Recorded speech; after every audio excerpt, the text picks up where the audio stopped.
Narito po ang News TV Quick Response Team sa Quiapo dito po sa Maynila, kung saan kanina nga po ay marami pong mga kaanib ng Iglesia ni Cristo ang nagtipon-tipon dito para po sa kanilang medical at dental mission o sa kabuuan ay Grand Evangelical Mission. At sa tala po ng INC ay tinataya po na nasa 2 milyon ang dumalo dito sa kanilang pagtitipon sa iba't ibang panig po ng Kamaynilaan. Pero ayon po sa NCRPO ay nasa 1 milyon ang kanila pong pag-estimate. At dahil nga po sa pagdagsa ng kanilang mga kaanib ay hindi po naiwasan ang pagbigat ng daloy ng trapiko sa ilang mga lugar, kahit po nagtalaga ang MMDA ng mga alternative routes o alternate routes. Mamaya po makakausap po natin ang isa sa mga opisyal ng MMDA kaugnay po ng sitwasyon sa daloy ng trapiko.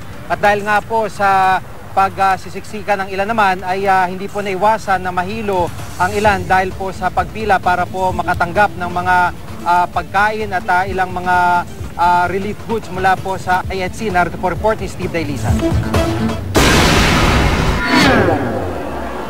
Sa kabila ng manakanakang pag-ulan, dinagsa ang Kabayan Ko, Kapatid Ko Medical Mission and Relief Operations ng Iglesia ni Cristo sa Manila Post Office.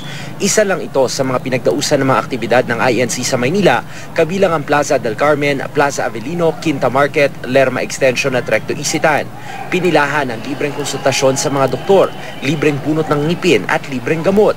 Namigay rin ng pagkain gaya ng bigas, noodles at sardinas. Sa haba ng pila may mga hinimatay. Galing pa sa mga karatig na probinsya ng Metro Manila ang ilang dumating. Bukas ang aktibidad sa lahat, kaanib man o hindi ng INC. Mangingi na rin po ako ng gamot para sa kapatid ko. Bunso.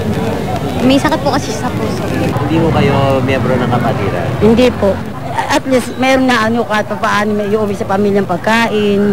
Dahil dyan walang pasok sa halos buong Metro Manila. Sinuspindi rin kaninang hapon ang trabaho sa Supreme Court, Court of Appeals, Court of Tax Appeals, Sandigan Bayan at Macacorte sa Manila at Quezon City. Sarado ang maraming kalsada sa Maynila kaya nagpatupad ng rerouting ang mga otoridad. Hindi naman maiwasang magreklamo ng mga na-traffic na motorista. Humingi naman ng pangunawa ang INC at ang lokal na gobyerno. Hindi ba naman sobrang traffic na ang nakikinabang ng mga yun sa karamihan ay yung mga mahihirap. Ang importante yung kapakanan ng nakakarami na mahihirap. Ay patuloy po kaming humihingi ng paumanhin at ng pangunawa po doon sa mga nahihirapan sa pagbabiyahe. Nilinaw din ng INC na walang halong politika ang pagsasagawa nila ng medical mission. Wala pong ganoong layunin o hangarin ng Iglesia ni Cristo po. Paliwanag naman nila sa mga nagsasabing weekend dapat ito ginawa, sunod-sunod daw ang pagsasagawa nila ng medical mission sa iba't ibang bahagi ng bansa. Kaya ngayon lang nila naipasok sa kanilang schedule ang aktibidad sa Maynila. Steve Dailisan, GMA News. At sa ngayon nga po ay nabuksan na sa daloy ng trapiko itong lugar ng Quiapo, partikular po itong Quezon Boulevard, kung saan po ngayon ay nakakadaan na yung mga pampasayarong sasakyan at mga pribadong sasakyan. Dahil kanina bandang alas 4, alas 3 ng hapon ay sarado pa ho ito dahil po doon sa ilang mga setup. Pero sa pagkakataong ito ay unti-unti po nagbabalik na sa normal ang daloy ng mga sasakyan dito sa lugar.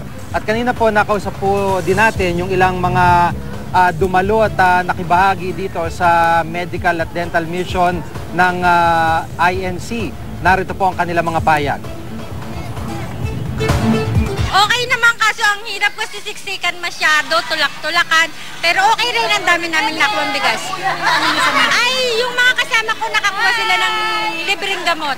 Ligo, 3 ligo, 5 kilong bigas at saka 3 Lucky Me. Kaya lahat-lahat na nakuha namin, bali 15 kilos. Bali, bago pa lang mag-i-iglesia. Akay po ka. Nahirapan rin. Kaso lang, tiyagaan lang kasi laman lo. Pumila kayo? Opo. Iglesia po kayo talaga? Hindi. Hindi, inakay lang kami. At sa puntong ito makasama po natin si Engineer Noemi Recio, Director po ng Traffic Engineering Center ng MMDA. Magandang hapon po, Director. Magandang hapon sa iyo, Gigi. Tapos sa ngayon po, kumusta po yung monitoring nyo sa traffic na kanina po talaga pong nagsikip dahil po sa mga aktibidad ngayong araw nito? Actually, yung inaasahan natin na matinding congestion hindi nangyari. Ang congestion is yun lang sa mga areas na nagkaroon sila ng aktibidades. Of course, meron silang mga isinirang kalsada, pero yung inaasahan natin na domino effect is hindi nangyari because siguro dahil as early as 5 a.m. this morning, nagkaroon na ng traffic diversion yung mga areas ng Ramon Magsaysay, ng Espanya. Nung nakita natin na pumaparada na yung mga sasakyan doon sa kalsada is dinivert na natin yung traffic. Kaya siguro hindi ganun katindi and siguro nakikooperate din yung publiko na yung mga talagang walang importanteng lakad is hindi na gumawi dito sa area ng kung saan merong activity itong INC. Opo, so sa ngayon katulad ditong area ng Quiapo nakakadaan na ulit. So ibig sabihin yung ibang mga lugar back to normal na rin po yung daloy ng traffic. Actually, maghapon ako nagmo-monitor Jiggy, paikot-ikot ako and on my way here galing dun sa Plaza Abilino. Lahat ng inikot ko, Ramon Magsaysay, Espanya, President Quirino, dito sa Ayala Bridge, dito sa Quiapo, wala nang congestion, maluwag na maluwag ang traffic. Opo, at itong pangyaring ito, meron bang parang learnings din yung MMDA o parang mga suggestion para sa mga susunod na ganito kalalaki pong mga pagtitipon? Actually, siguro nakaganda rin yung information campaign ng MMDA na sinabi natin sa mga kababayan natin na kung wala kayong masyadong importanteng lakad, iwasan ninyo itong area ng Manila and yung pag-suspend ng klase. Siguro isa yun sa dahilan kung bakit yung inaasahan namin na congestion na magkakaroon ng bottleneck dun sa mga maaapektuhan tong ating Makati, Quezon City, Caloocan, San Juan, hindi nangyari. Dito lang talaga sa mga convergence areas, nandun lang yung congestion. Pero we kept the traffic moving. Kahit may mga saradong kalsada, nagawa namin ng paraan na kahit medyo mabagal is tumatakbo yung traffic kasi yun ang importante. Opo, at bukas, paano holiday bukas, meron bang number coding? Kapag holiday, automatic yan, walang suspended. number code. Panguling salita po, ano pong paalala niyo sa ating mga kababayan?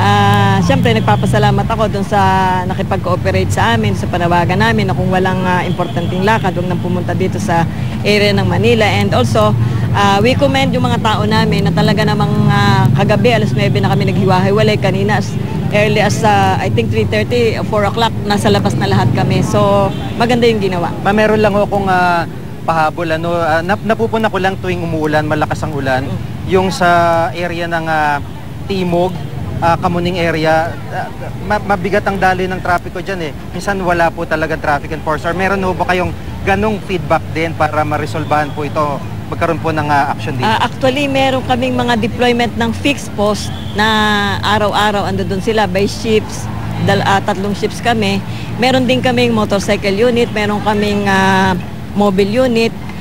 Siguro palalahanan ko na lang kung sino man yung, kasi may mga team leader yan, palalahanan ko na lang na kailangan parating may tao ron, lalo na kung umuulan. Apo. Maraming salamat po, ma'am. Thank you. Si Director Noemi Recio, siya po ang Director ng Traffic Engineering Center ng MMDA.